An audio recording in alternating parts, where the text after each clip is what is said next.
El nacimiento de Bizancio helenizado, desde el siglo VII al IX.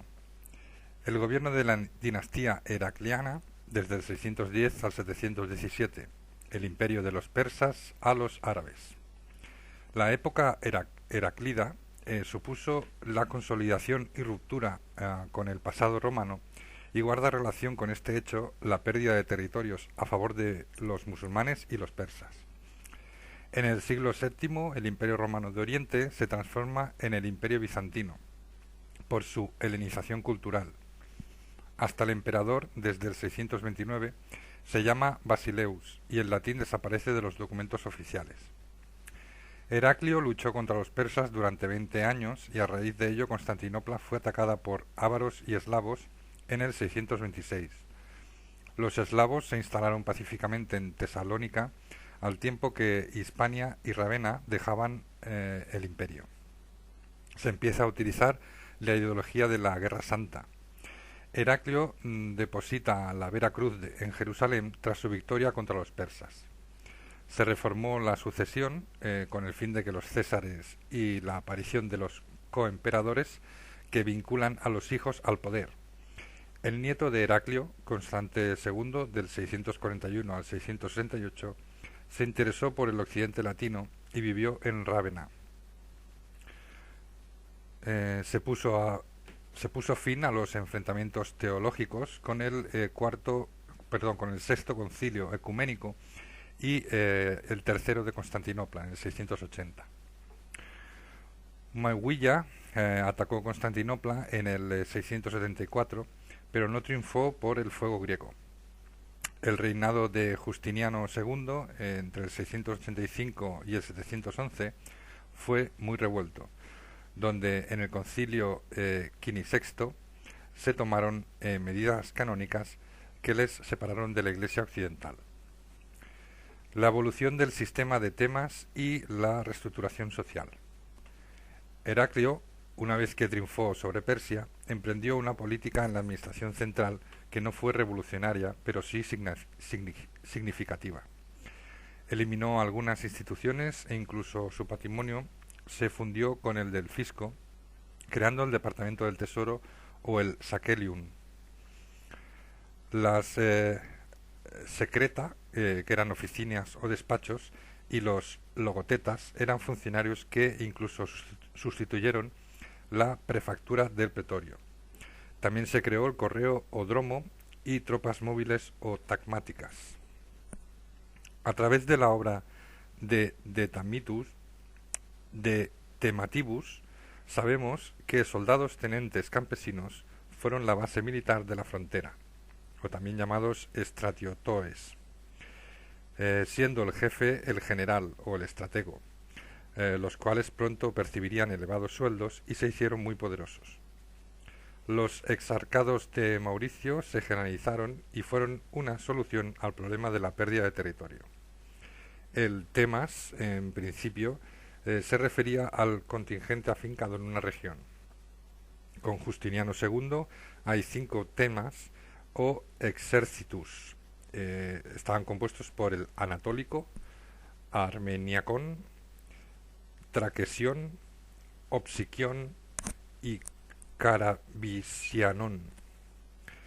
Se reduce la población por la peste en el siglo VI, pero las migraciones de búlgaros, chipriotas y armenios compensan la pérdida económica de Siria, Palestina y Egipto. Se apuesta por los cultivos intensivos, el regadío, el pequeño propietario y la autarquía o autarquía y la ganadería, con la nueva ley agraria o nomos georgicos y el caballo. A pesar de la pérdida de Siria y Egipto y los problemas monetarios, el comercio se mantiene. La dinastía Isáurica, desde el 717 al 820. La reducción del imperio y el ascenso de los estrategos. Un golpe de estado encumbra a León III desde el 717 al 741, bajo un clima de confusión con Constantinopla de nuevo asediada. La energía del nuevo emperador hizo posible resistir y los árabes no asediarían más en mucho tiempo. El carácter oriental de la nueva dinastía se pone de manifiesto en la evolución de ideologías imperiales y en el plano jurídico y religioso.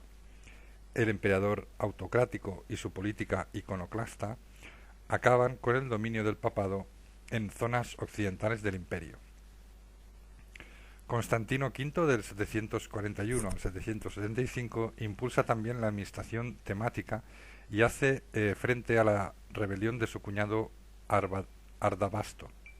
Transformó el ejército y pobló las zonas desérticas de Asia Menor. Pactó con el califato y combatió a los búlgaros. A su muerte se sucedieron una serie de luchas intestinas en época de Irene, la insólita Basileus y su hijo Constantino VI. Esta etapa coincide con la coronación de Carlomagno en Europa. Le sucedió Nicéforo I, que trabajó en el campo administrativo, como fue la creación del impuesto sobre el fuego u hogar, el Capnicón, y dividió los temas en la Hélade, reorganizando los Balcanes. Murió frente a los búlgaros y su sucesor y cuñado Miguel I Rangabé también fue derrotado por los mismos 2 años después. Posteriormente hubo 3 candidatos al trono y reinó León V, el armenio, entre el 813 y el 820, durante el segundo periodo iconoclasta. Preocupaban las incursiones eslavas y se había tenido que abandonar la mayoría de los Balcanes. Las disputas contra los búlgaros dejaron paso a la diplomacia en la segunda mitad del siglo IX.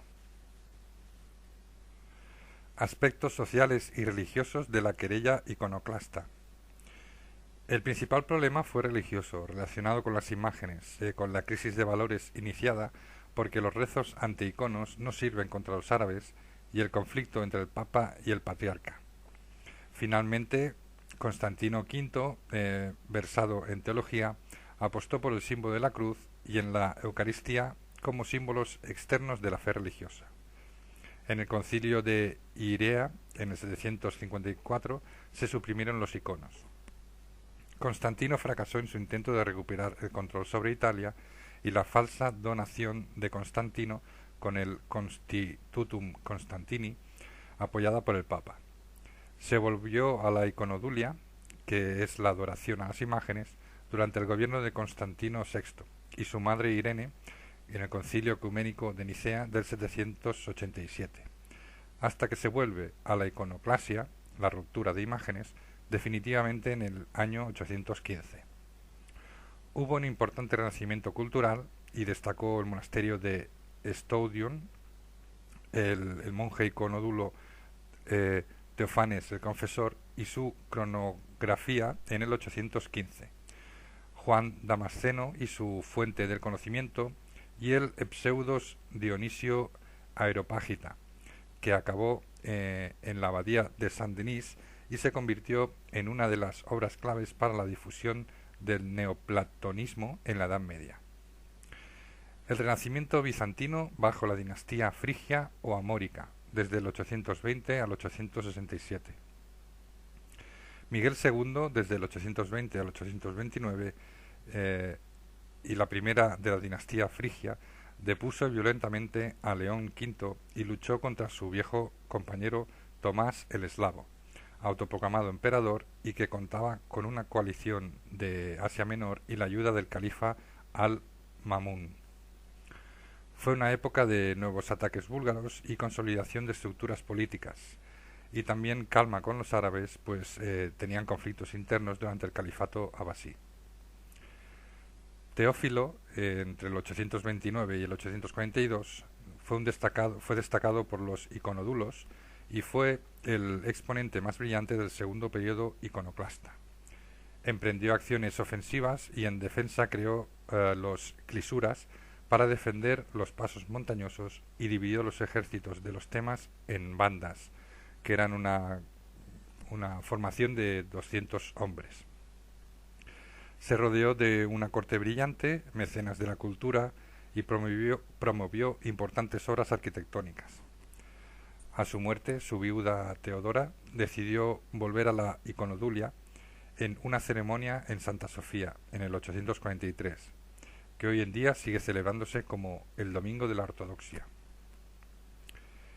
El reinado de Miguel III, entre 843 y 867, fue un momento fundamental en los inicios del Imperio Bizantino Medio.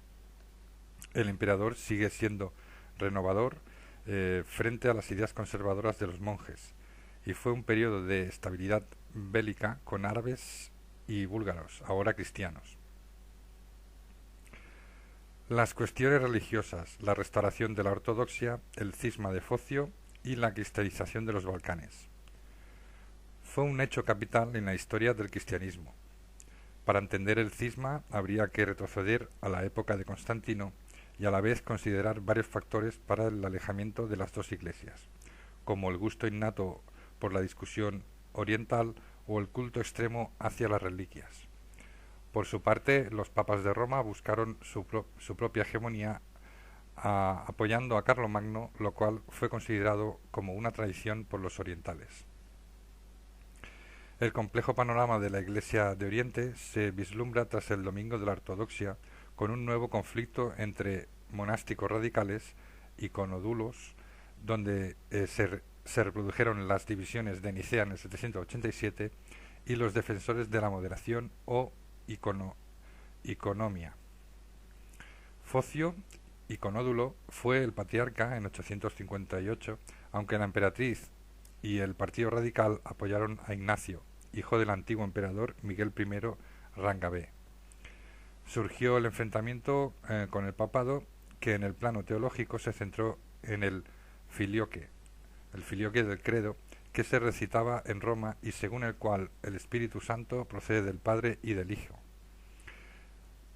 Juan VIII reconoció a Focio, pero este fue definitivamente excomulgado al insistir en el tema del filioque. Las fuentes.